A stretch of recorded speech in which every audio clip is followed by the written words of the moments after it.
Great, Paige. Can you see me? Okay, we'll just get you. I've just got you muted, so bear with me a second. Let me just see if I can unmute you. Right, let's try that again. Can you see me and can you hear me? Yes, I can see and hear you.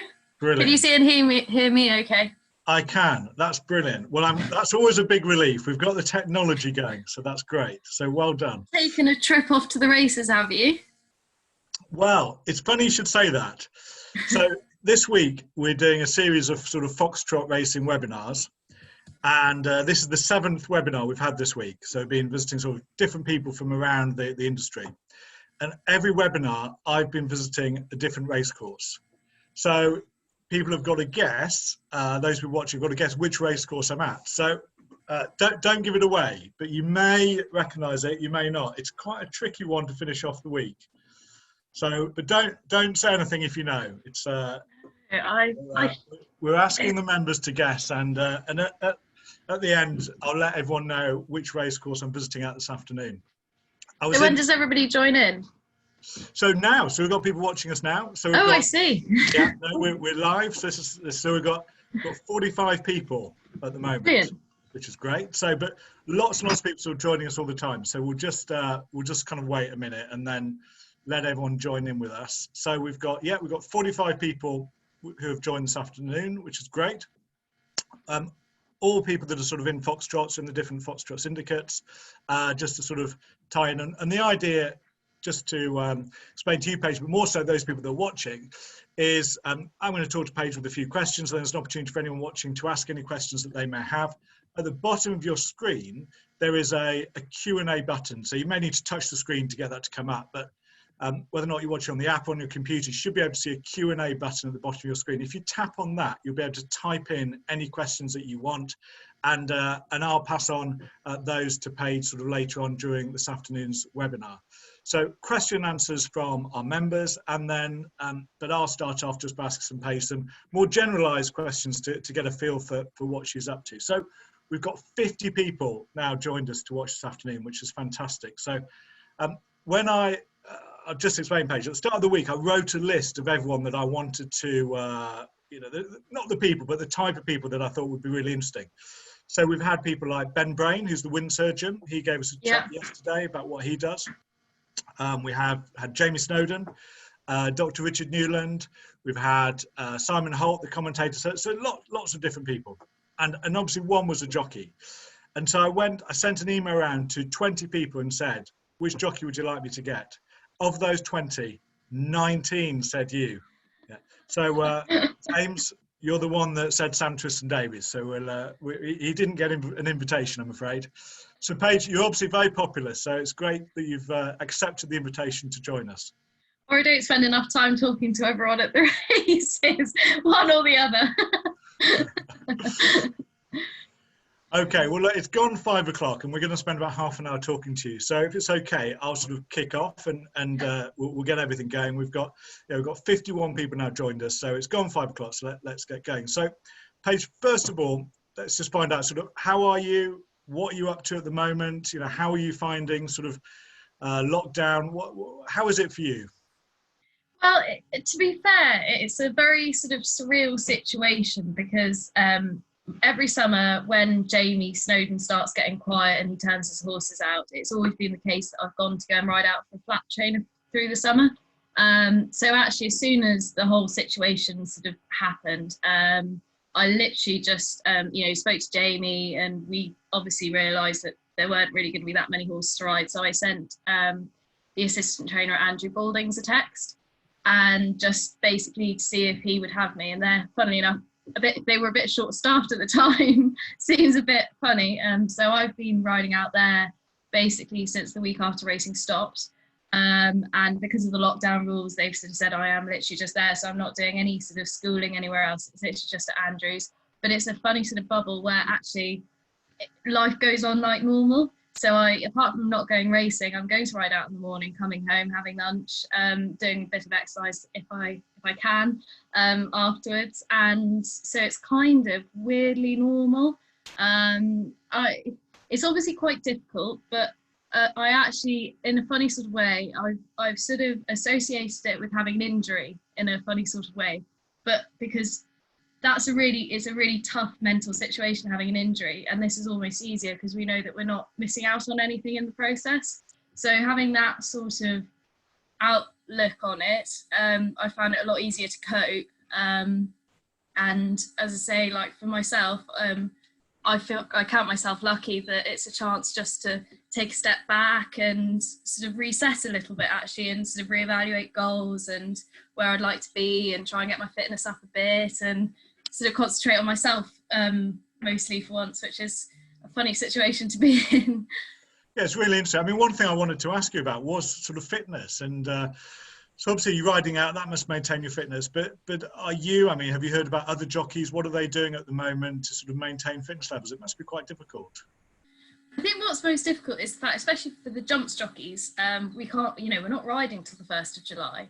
So to a certain extent, it's finding that mental and physical balance where you don't want to sort of throw yourself full steam at it now and run out of momentum by the time you really need to be fully fit. So the way, as I say, so I when I broke my ankle 2-3 years ago, whenever it was, I had 4 months with no racing.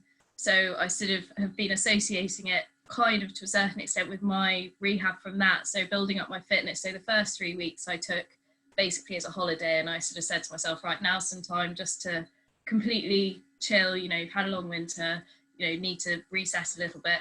And then since then I've gradually been building in more and more, and this week I've exercised every day in the afternoons and sort of done a mixture of fitness apps, going for a run.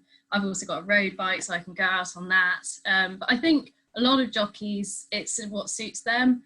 Andrew's obviously, he's got a lot of apprentices, and some of the apprentices just love running, so they've been going out and doing sort of like, they come in and they're like, oh, I did 10k yesterday. Really? That sounds awful.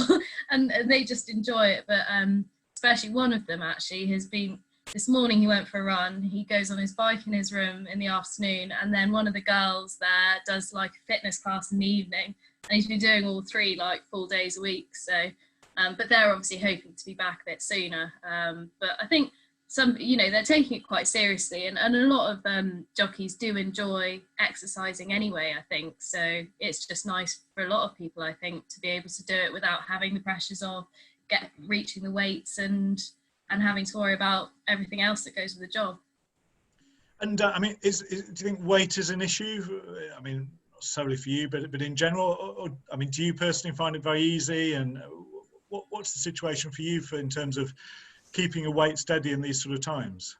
Yeah, so I'm incredibly lucky that obviously with the size of me, I've never struggled with my weight. So actually, I haven't put on a pound since I've been off, which is great because I sort of eat what I like through the season, and when I'm not doing as much, I don't get as hungry anyway. So my body naturally sort of keeps itself at the same weight. I think some people probably will struggle a bit, but again, like a lot of the pressure with eating as a jockey is when you're on a road and when you're not in a routine, it's very difficult to control your eating. So actually having that moment, I mean, I can't speak for everyone, but I'm sure there are a lot of people who are probably enjoying having a bit of routine where they may well be able to sort of work out a good way of eating and a good way of exercising without putting on too much weight. Yeah, very interesting. Well, Paige, we're getting loads of really interesting questions, so I'll be quizzing you on some of those later. But before that, I'd like to know a little bit more about sort of how you became a jockey. Was it, when you were young, did you run around the garden wanting to be a jockey? I mean, was it a career path laid out to you, and what sort of influenced your decision to become a jockey? So it's sort of a complete, not a standard route to being a jockey at all, I suppose. I was very lucky that I've grown up with horses. I literally could ride as soon as I could walk. Always did pony club and everything, but never got into eventing, really found it very boring. And so I just went hunting a lot. And through that, a friend of mine started doing pony racing. And so I thought, oh, well, this seems like quite good fun because we were always racing each other out hunting. So we took our ponies point to point, it literally when it just started. And so I was 9 years old then and kind of got into it that way. And like, it was just for a bit of fun because, as I say, like, we're going out hunting and my parents always enjoyed going point to pointing, but again, like, I mean, we're talking 15 years ago now, so sort of female jockeys were like still very amateur back then. So I sort of thought, oh, you know, this would be really good to have a crack at when I'm older, but purely as that, just have it as a hobby. And I started riding out at 14 when I could, went to Patrick Chammings and did that in my holidays, again just because I loved being on fast horses. Like, that's all it was I loved being on fast horses. And then when I was 16, we were lucky enough that we got given a pointer by Di Williams for free, actually, because the owner was sort of struggling it came down on the roads and got injured, and the owner just said, look, I can't look after him, and he was 128 raced under rules, so we were like, that's great, we'll look after him. And he won on my first ride in a point to point. I won on him, which was brilliant, and sort of kind of caught the bug through that. But even then, it was still very much a hobby. So I finished school at 18, was riding in point to points through my gap year. I was meant to be going to university, rode in point to points, just basically had fun with it. Rode Arab races, just did a lot of amateur stuff, sort of getting experience. Again, probably still had no interest in making it a career, just having fun with it. And lots of people obviously could do it. And I was still like, right, how do I make money to be able to fund my racing? And that was always the goal. And I got to university and I was like, actually, I just want to ride out. I was like, I don't care about the making money bit. All I want to do is ride. And at the end, so I left university pretty much straight away because I didn't see the point. And Jamie offered me a job at the end of that year to go as his amateur. And then sort of all kind of progressed from there. And I think I did 2 years as an amateur at Jamie's. And then turned professional. I think the timeline was about right. Yeah. Yeah, fascinating, and you know, an amazing journey to go through. Now, obviously, you know, a few people are saying, "Well, you're riding out at someone else." Are you going to go back to Jamie's, you know, once sort of the normal season carries on? Oh yeah, 100%. So Jamie still holds my license for me, because obviously being a conditional, he has to sort of, it's like an apprenticeship with any normal job. So he is my main employer. But it's just always benefited my riding quite a lot, going to a different yard to ride different horses. And I mean, the horses at Andrews, they're like, it's sort of like going to Paul Nicholls. You know, the horses you're riding, like I sat on a horse that's got an entry in the Derby. I was riding for a couple of days the other day, and I'm riding a really lovely Nathaniel 2-year-old at the moment who's just gorgeous. So they're sort of the Ferraris of the flat racing that you're sat on. And it does make a massive difference to my riding, just sharpening me up. It's not so much it improves me, it's more the fact that it just refines me. Like, it probably does improve me as well, but all the sort of little habits, you know, it challenges you in a different way. And so yeah, hopefully when I go back to Jamie's, then you naturally will have just become better in a certain way. Yeah. You know what I mean? Well, you've tied in a question we've received. Don't forget, if you've got any questions for Paige, you can just click the bottom of your screen and type them into the Q&A box there. But one of the questions we've received, Paige, asks you about, you know, your development. Do you have a jockey coach? Do you monitor the way you ride? Do you think about progressing and improving? And how do you train and how do you improve? So I think the question particularly was, if you're a footballer, you go out and you work on your skills every day. How do you as a jockey develop and improve? So you very much have to have a good sort of team around you. Jamie has always been very constructive. I've literally, I mean, pretty much as soon as I left school, I was riding out part-time for Jamie. So he's been very instrumental at refining, you know, all my schooling and work at home. He's always been very good at giving me feedback. And I've had a couple of jockey coaches over the years. Dave Cross has been the main person who kind of has coached me over the years. As he said, it's more for my head than anything else, because actually a lot of being a jockey, a lot of the strains are mental strains as well as physical. It's just keeping your head in the right place, making sure that you keeping the right sort of demeanor and positivity and all of these sorts of things. So he's been very good at that side, and Colin Brown as well has also at the same time been coaching me too. So I'm kind of spoilt for choice with all the people around me, but naturally, you know, every time you go to the races, you'll watch the race back, you'll sort of go through it yourself, because a lot of the time actually you'll have done something in the race and you think, God, why did I do that? And you'll look back on it, or I'll call my agent as well, because my agent watches all the races, and I'll say, what was I doing there? Like, you know, do you think I should have done something differently here and there?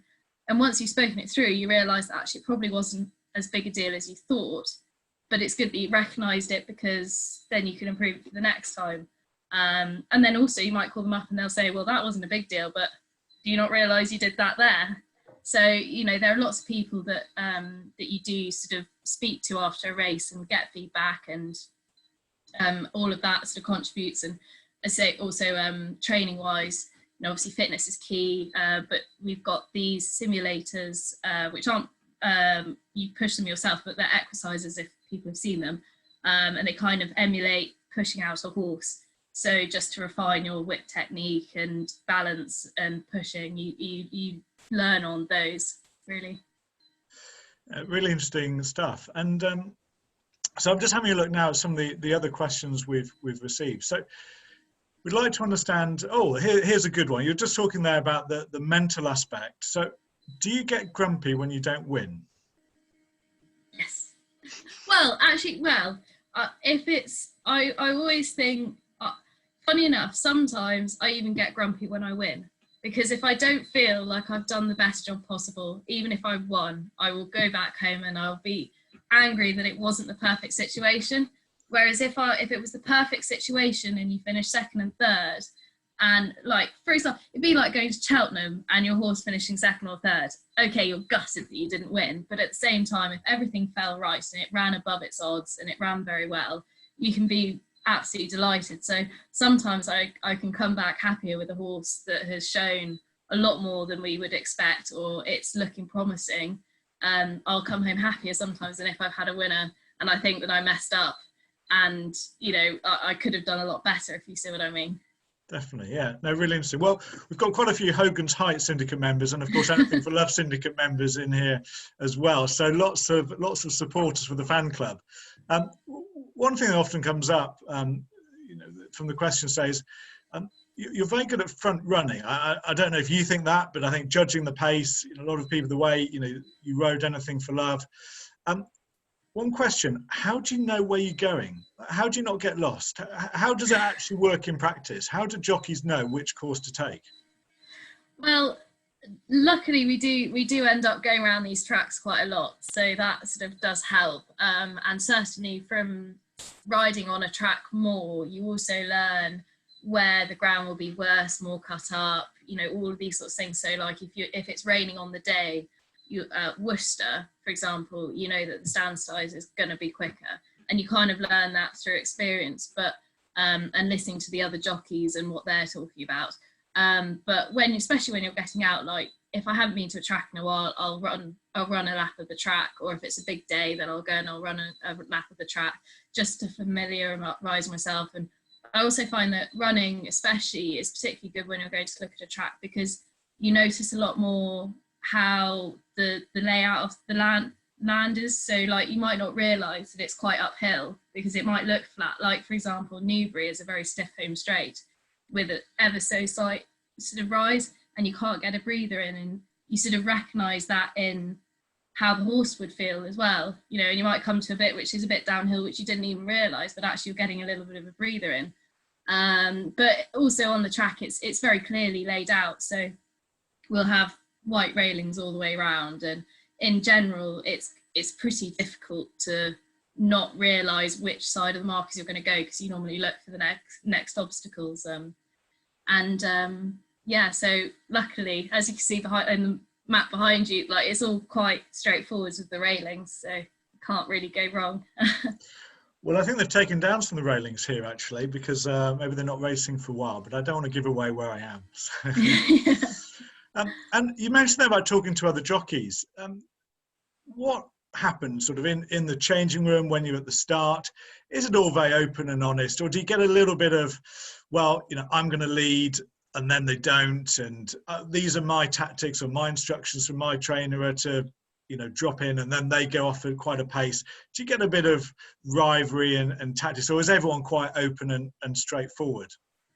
I think everyone's fairly open, because to a certain extent, like, unless it's a funny one, because I know exactly what you mean. You would, in your head, you would naturally think you want to keep your tactics to yourself. But I think from a race point of view, you sort of probably almost want everybody else to react accordingly. And then, for example, where you might sort of say is like, if I am front running and I'm on one that historically has looked a little bit keen, I'll quite often make a bit of a deal of it. So I'll turn to everyone, I'll say, look guys, this thing is so keen, like you don't want to chase me. And then they might give you a couple of lengths, but then they also might be wise to that and go, actually, I know that she knows what she's talking about, so they might not give me the lengths. But certainly when I was starting out, I won a few races on slightly keener ones because they thought I was just getting run off with, when actually they couldn't get the ground back afterwards.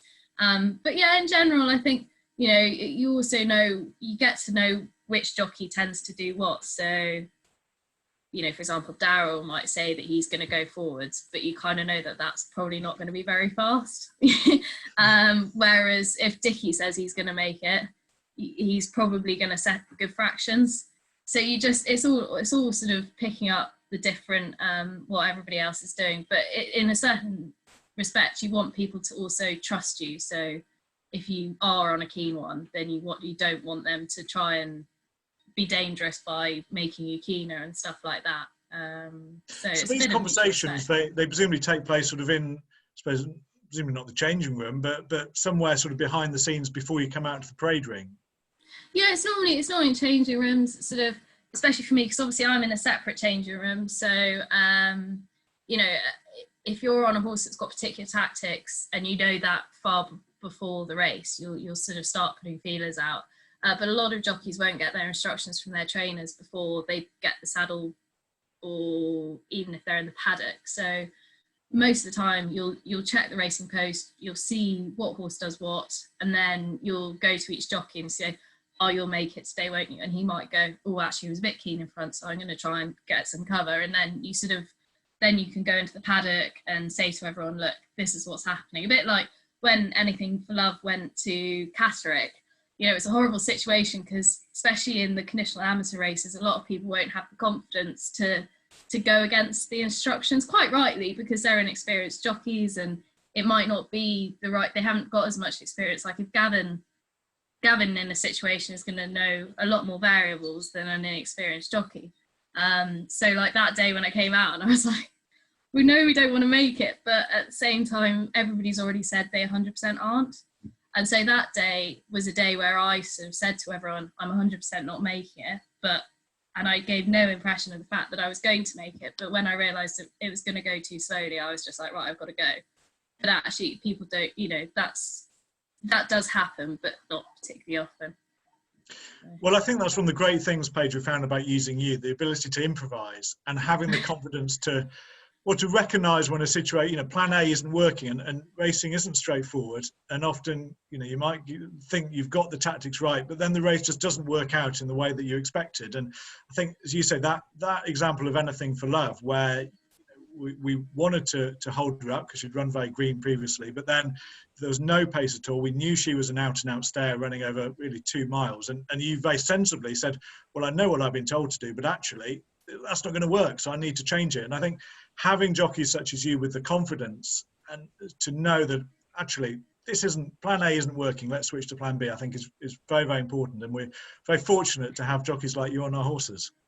And I think also it's having that relationship with trainers as well. So, you know, with Jamie, he also, you know, he likes everything to be a very truly run race, quite rightly. You know, our horses they wear their hearts on their sleeves and they try all the way to the line. And so actually having a tactical race just doesn't suit Jamie's horses. So, you know, having ridden for Jamie for so long, you also get to know how he would want you to react in that situation. So it's all about having a good relationship with your trainers as well, because if there isn't that trust there, then it doesn't work. And if you're riding for a trainer that 100% always have to have their horses held up, and you just know that you've got to sit and suffer, and then you can go, you know, again, you would then have the trust afterwards that you can talk about it and say, look, that didn't work, and we'll try something different the next time.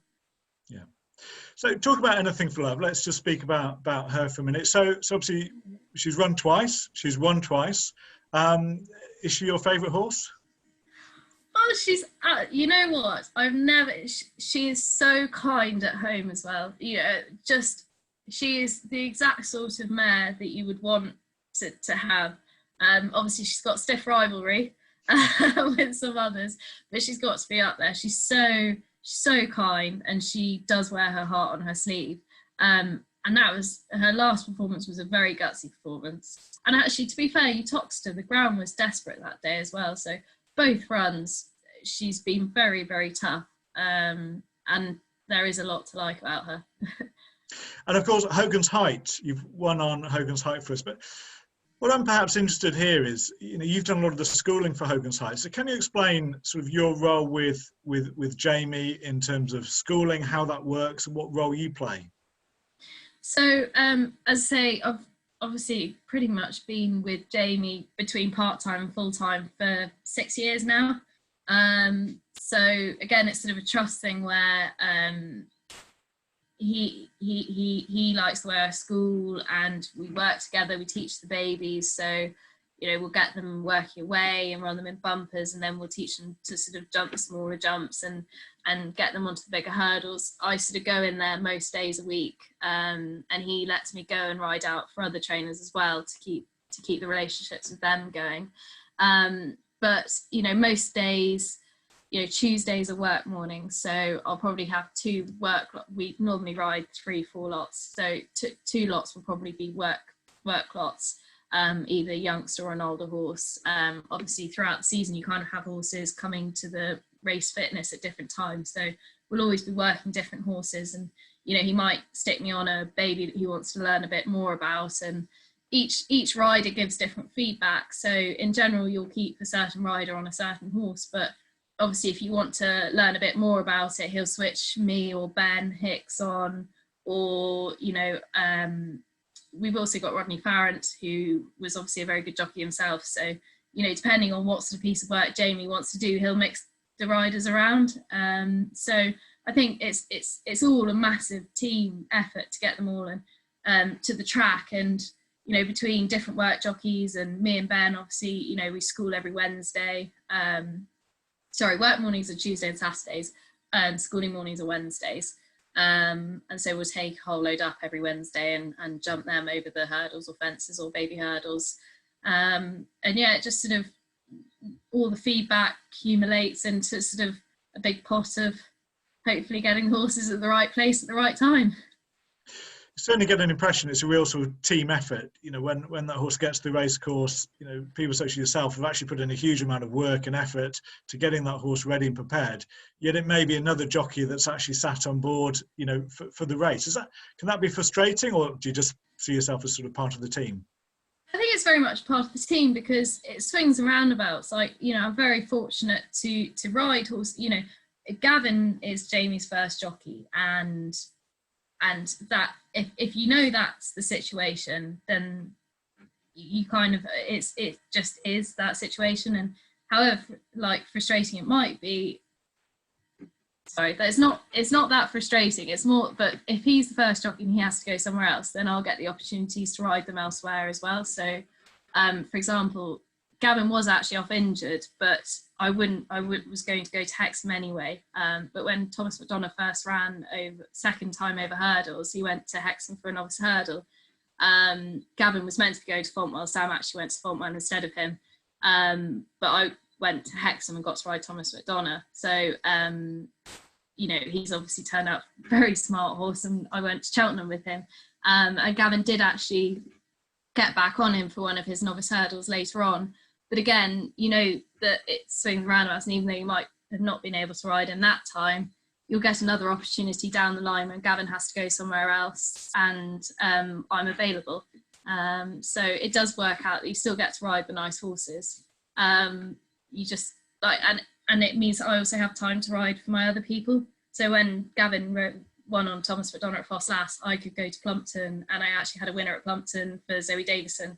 So it is sometimes frustrating, but you learn that there are also positives that come out of it down the line too. Yeah, no, really, really interesting. And I think you're part of that team. I know we had Jamie speaking to us earlier, and he mentioned you and said what an absolute vital part of the team you were. So, and that's very much coming across again today. So, Paige, we're almost out of time, so let's just finish off with a couple of questions, if we can, from our syndicate members. So I'm just going to have a look over here and see what question we've got. So 2 questions to finish with. So first question, do you have a favourite race course that you enjoy riding around? Well, up until last summer, because I didn't actually have any winners last summer around it, but I absolutely love Stratford. I think it's very fair track. It's got to be my favourite summer track by a long way. But then the other one's a funny track actually, which I don't know why it's my favourite track, because I've never ridden a win around there. It's Sandown. I love Sandown. I also think that's a very fair track, and I always very much enjoyed riding around there. So last question, do you have a race in mind that you just love to win? Is the one race, if you could choose a race to win this coming season, which one would it be? It's a really tricky question. This season, it just depends. The thing is, it's so difficult each season, because I hate to say it like this, because it sort of sounds a little bit, I always think it sounds sometimes a bit, I don't know, but full of myself, but I've always exceeded my expectations each season, and I don't know whether that's just because I'm setting my bar too low, or whether it's because I'm doing better than I should be. But the quality of horses I've ridden this season have completely exceeded my expectations. But as you say, it very much depends on where Gavin, in Jamie's yard, it very much depends on where Gavin is going as to which nice horses I'll be able to ride in big races. Obviously every year my dream is a Cheltenham Festival winner, and I think that has got to be the ultimate goal. But basically my goal for this season is I'd just love to win a race at listed or graded level would be my ultimate aim. Well, let's see if we can keep that partnership with Anything for Love together, and you never know. You never know, exactly. Well, actually, she's done it very nicely. It's a shame, actually, she didn't get another opportunity to run, because I think she would have been tough to beat wherever she had gone to the next time. And I think it was a real shame she didn't get another chance to run in this season. Well, we'll have to wait for next season, I think, but lots to look forward to. Paige, thank you very much indeed for joining us. It's been absolutely fascinating, and I really do appreciate sort of how open you've been, and real insight into the world of being a jockey. So thank you very much indeed for joining us. No, that's okay. I hope that I wasn't rambling too much and you actually got some useful information out of it.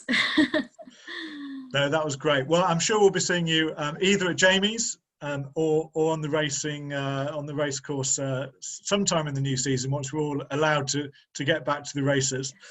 Fingers crossed. Great. Well, if you're wondering where I am, I don't know if you can see behind me. This afternoon I've been at Cartmel. So at Cartmel races this afternoon. So I'm actually in a field with some sheep, funny enough, but managed to get through this all right. So at Cartmel this afternoon. So that brings us to the end of our sort of webinar week. So we've had 7 people that we've spoken to, and I know some of you have joined us for all 7 of those. So I'm very grateful for your patience as much as anything else. But thank you very much indeed to Paige for today, and for everyone that's joined us this afternoon, and for our webinars all week. I think it's been great fun and a real insight, and I hope you've enjoyed it as much as I have.